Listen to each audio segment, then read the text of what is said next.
West ബാങ്കിൽ അന്താരാഷ്ട്ര ഭരണാധികാരികൾക്ക് നേരെ ഇസ്രായേൽ സൈന്യം വെടിവെച്ചു.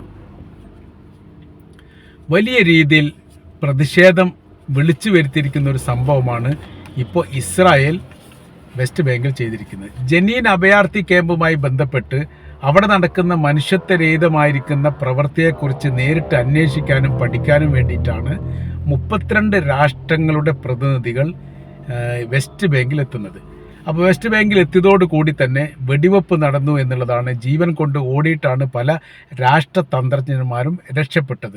അതിൽ പല രാഷ്ട്രങ്ങളുടെ അംബാസഡർമാരും വിദേശ മന്ത്രിമാരെ പ്രതിനിധീകരിക്കുന്നവരും രാജ്യാന്തര ലെവലിൽ രാജ്യത്തെ സംബോധന ചെയ്യുന്നവരും അടക്കം രാജ്യത്തിൽ ഏറ്റവും പ്രാധാന്യമുള്ള പ്രഥമന്മാരായിരിക്കുന്ന ഭരണകർത്താക്കന്മാരാണ് യഥാർത്ഥത്തിൽ ഈ സന്ദർശനവുമായിട്ട് ബന്ധപ്പെട്ട് ഇവിടെ എത്തിയിരിക്കുന്നത്.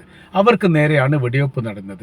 ഇത് ലോകവ്യാപക പ്രതിഷേധമുണ്ടായി എന്ന് മാത്രമല്ല, യൂറോപ്യൻ യൂണിയൻ സൈനികപരമായ രീതിയിൽ ഇസ്രായേലിനെ നേരിടേണ്ട ഒരു സാഹചര്യം വന്നാൽ അതിന് തയ്യാറാവണം എന്ന തരത്തിലുള്ള അഭിപ്രായം കൂടി ഇപ്പോൾ പറഞ്ഞിരിക്കുകയാണ്. അപ്പോൾ മുൻപുള്ള ബന്ധങ്ങളും മുൻപുള്ള നയങ്ങളും നിലപാടുകളും ഒന്നും അല്ല ഇപ്പോൾ ഇസ്രായേൽ സ്വീകരിക്കുന്നത് എന്നതിനാൽ ശക്തമായിരിക്കുന്ന പ്രതിരോധം അവർക്കെതിരെ വേണം എന്നുള്ള നിലപാടിലേക്ക് യൂറോപ്യൻ രാജ്യങ്ങൾ തന്നെ മാറിയിരിക്കുകയാണ്.